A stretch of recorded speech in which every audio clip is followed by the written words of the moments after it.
بسم اللہ الرحمن الرحیم۔ السلام علیکم، آپ دیکھ رہے ہیں الف نیوز اور میں ہوں آپ کے ساتھ ماجد علی۔ شامل کرتے ہیں آج کی one line headlines. Chairman P T I Imran Khan کا نام ای سی ایل میں شامل کر دیا گیا۔ نیب راولپنڈی نے عمران خان کا نام ای سی ایل میں ڈالنے کی درخواست کی تھی۔ تفصیلات کے مطابق 190 ملین پاؤنڈ کے کیس میں chairman P T I Imran Khan کا نام ای سی ایل میں شامل کر دیا گیا۔ ذرائع نے بتایا ہے کہ عمران خان کا نام نیب راولپنڈی کی درخواست پر ای سی ایل میں شامل کیا گیا۔ سرکولر سمری کے ذریعے وفاقی کابینہ نے منظوری دی۔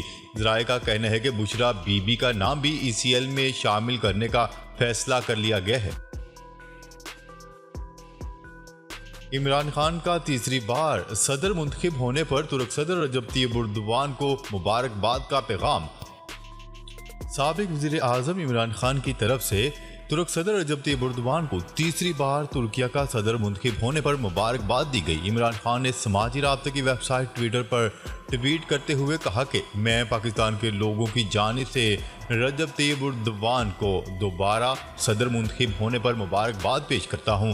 عمران خان کا کہنا تھا کہ میری دعا ہے کہ رجب طیب اردوان کا نیا دور حکومت ترکیہ کے لوگوں کے لیے خوشحالی لائے۔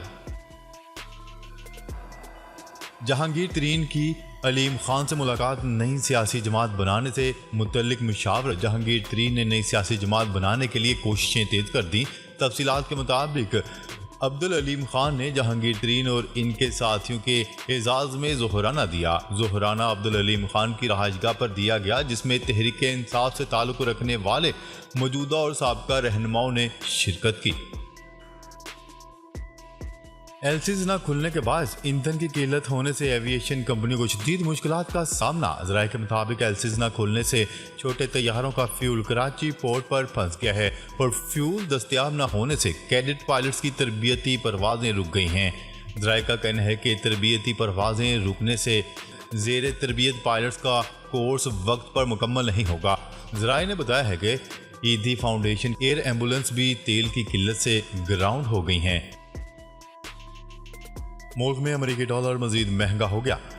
ملک میں امریکی ڈالر کی قدر میں اضافے کا سلسلہ آج بھی جاری رہا۔ اسٹیٹ بینک آف پاکستان کے مطابق انٹر بینک میں کاروبار کے اختتام پر ڈالر کا بھاؤ 285.41 روپے ہے۔ انٹر بینک میں ڈالر آج 26 پیسے مہنگا ہوا ہے۔ انٹر بینک میں گزشتہ روز ڈالر 285.15 روپے پر بند ہوا تھا۔ دوسری جانب اوپن مارکیٹ میں ڈالر 1 روپیہ مہنگا ہو کر 311 روپے کا ہو گیا۔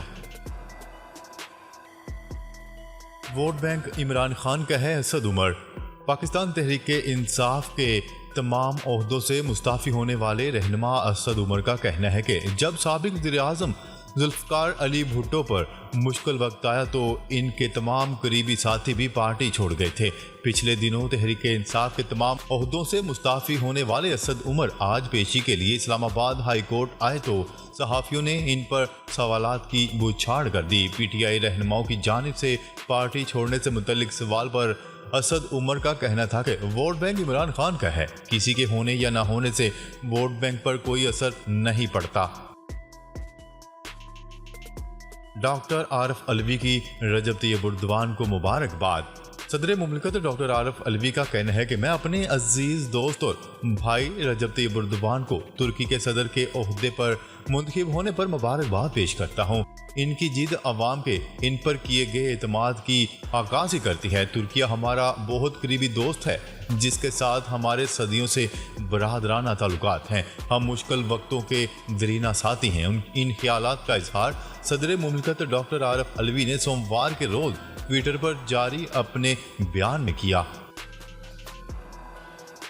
جب تک عمران خان یہ لڑائی لڑ رہا ہے اس کے ساتھ کھڑا ہوں۔ شیخ رشید۔ سابق وزیر داخلہ شیخ رشید احمد کا کہنا ہے کہ مجھے ختم کرنے کے لیے 3 افراد کو انگیج کر لیا گیا ہے۔ ٹویٹر پر جاری ویڈیو پیغام میں شیخ رشید نے کہا کہ 20 دن سے میری بہنوں، بھتیجوں، بھائیوں کے گھروں پر پولیس مسلسل چھاپے مار رہی ہے۔ والدہ کے گھر کو بھی توڑ پھوڑ دیا گیا۔ ملک میں نہیں تھا، اس کے باوجود 9 مئی کے واقعات کی شدید مذمت کی کیونکہ پاک فوج کو عظیم اور ملک کا محافظ سمجھتا ہوں۔ سپریم کورٹ کے فیصلے ریویو ایکٹ 2023 قانون بن گیا۔ اب نواز شریف اور جہانگیر ترین اپیل کر سکیں گے۔ تفصیلات کے مطابق صدر مملکت ڈاکٹر عارف علوی کی جانب سے قانون سازی پر دستخط کر دیے گئے۔ اٹارنی جنرل نے صدر سے دستخط شدہ نوٹیفکیشن عدالت میں پیش کر دیا۔ قانونی ماہرین کا اس حوالے سے کہنا ہے کہ سابق وزیر اعظم نواز شریف اور جہانگیر ترین بھی اپیل دائر کر سکیں گے۔ کیا رہے کہ اس سے قبل قومی اسمبلی میں سپریم کورٹ کے فیصلوں پر اپیل کا بل منظور کیا گیا تھا۔ بل کے مطابق سپریم کورٹ کی جانب سے جاری کیے گئے فیصلے کے 2 ماہ کے اندر نظر ثانی کی درخواست دائر کی جا سکے گی۔ روس سے خام تیل کو پاکستان پہنچنے میں مزید 10 دن لگیں گے۔ روس سے پاکستان کے لیے 1 لاکھ ٹن خام تیل لانے والا بحری جہاز پچھلے ہفتے مصر تک پہنچ گیا، جہاں وہ سویز کینال سے گزرنے کے لیے بحری جہازوں کی لمبی قطاروں میں ہے، اور یہ بحری جہاز بحیرہ روم سے گزر کر بحیرہ احمر تک پہنچنے کی تیاری کرے گا، جو بعد ازاں پاکستانی بندرگاہ پورٹ قاسم پہنچے گا۔ اب بڑھتے ہیں بین الاقوامی خبروں کی طرف۔ شمالی کوریا کے اعلان سے جاپان میں ہلچل۔ فارس خبرساں ایجنسی کے مطابق شمالی کوریا نے جاپان کو 31 مئی سے 11 جون کے درمیان ایک سیٹلائٹ لانچ کرنے کے بارے میں آگاہ کیا ہے، جو کہ ایک بیلسٹک میزائل بھی ہو سکتا ہے۔ جاپانی حکام کا کہنا ہے کہ شمالی کوریا کے لانچنگ میں ایک بیلسٹک میزائل شامل ہوگا، جبکہ پیانگ یانگ اسے ایک سیٹلائٹ قرار دیتا ہے۔ دوسری جانب جاپان کے وزیر اعظم نے شمالی کوریا سے کہا ہے کہ وہ سیٹلائٹ لانچ نہ کرے۔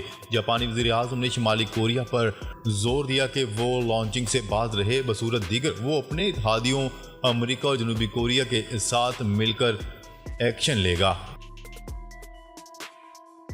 عراق کا جنوبی بندرگاہ ترکیہ سے جوڑنے کے لیے بڑے منصوبے کا آغاز۔ عراق نے جنوبی بندرگاہ کو ترکیہ سے جوڑنے کے لیے $17 بلین کے منصوبے کا آغاز کر دیا۔ اس حوالے سے گفتگو کرتے ہوئے عراقی وزیر اعظم کا کہنا تھا کہ جنوبی ساحل پر گرینڈ فاؤپورٹ کو ریل اور سڑک کے ذریعے ترکیہ سے جوڑا جائے گا۔ انہوں نے کہا کہ نہر سوئز کے مقابلے میں عراق کو ایشیا اور یورپ کے لیے ٹرانزٹ ہب میں تبدیل کیا جائے گا۔ خلائی شعبے میں ہندوستان کی پیش رفت۔ ہندوستان نے ایک اور سیٹلائٹ خلا میں بھیج دیا۔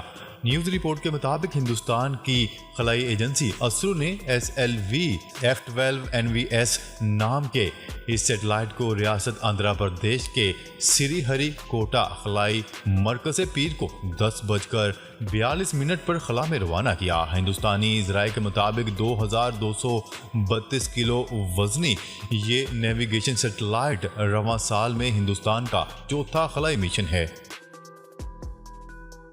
بھارت میں خواتین ریسلرز کو اپنے حقوق کے لیے آواز اٹھانا مہنگا پڑ گیا۔ جنسی ہراسانی کے خلاف احتجاج کرنے والی بھارتی خواتین ریسلرز پر دہلی پولیس نے دھاوا بول دیا اور ریسلرز کو تشدد کا نشانہ بنایا۔ تفصیلات کے مطابق بھارت میں خواتین ریسلرز کو حق میں آواز اٹھانا مہنگا پڑ گیا۔ بھارت میں ہراسانی کے خلاف خواتین ریسلرز اور کسانوں کا احتجاج جاری ہے۔ مظاہرین نے پارلیمنٹ کی طرف مارچ کی کوشش کی تو دہلی پولیس نے مظاہرین کو وحشیانہ تشدد کا نشانہ بنایا۔ بھارتی میڈیا کا کہنا ہے کہ 3 ریسلرز سمیت کئی کسان رہنماؤں کو حراست میں لے لیا گیا ہے۔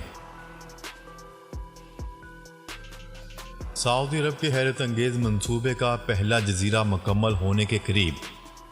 کیا رہے کہ نیوم شہزادہ محمد بن سلمان کا سعودی معیشت کو مختلف شعبوں میں پھیلانے کا منصوبہ ہے، جس کا اعلان 2017 میں کیا گیا تھا، اور اس منصوبے کے لیے سعودی عرب کے دور دراز شمال مغربی علاقے میں 10,000 اسکوائر میل کا علاقہ مختص کیا گیا تھا۔ $500 ارب کے نیوم منصوبے کا سندالا نامی جزیرہ سب سے پہلے عوام کے لیے کھولا جائے گا۔ در حقیقت یہ جزیرہ عوام کے لیے 2024 میں سیاحت کے لیے کھولا جانے کا امکان ہے، جس سے لوگوں کو نیوم منصوبے کی پہلی جھلک دیکھنے کا موقع ملے گا۔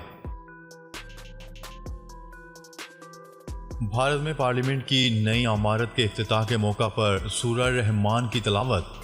بھارتی میڈیا کے مطابق وزیر اعظم نریندر مودی نے پارلیمنٹ کی نئی عظیم الشان عمارت کا افتتاح کر دیا۔ اس موقع پر مودی نے ہندوؤں کی رسومات ادا کی اور پنڈتوں نے بھجن بھی گائے۔ پارلیمنٹ کی افتتاحی تقریب میں اس وقت دلچسپ صورتحال پیدا ہو گئی جب ایک قاری صاحب کو مدعو کیا گیا اور انہوں نے سورہ رحمان کی تلاوت کی۔ شنگھائی میں گرمی کا 100 سالہ ریکارڈ ٹوٹ گیا۔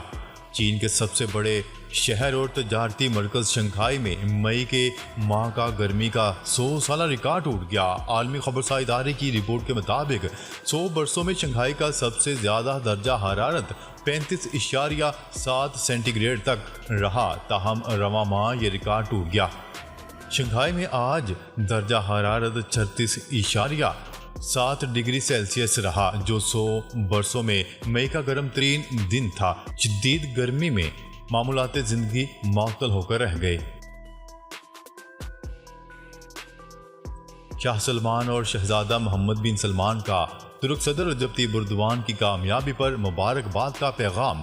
خادم حرمین شریفین شاہ سلمان بن عبدالعزیز ال سعود اور ولی عہد شہزادہ محمد بن سلمان کی طرف سے ترکیہ کے صدارتی انتخابات میں صدر رجب طیب اردوان کی دوبارہ کامیابی پر انہیں مبارکباد کا پیغام بھیجا۔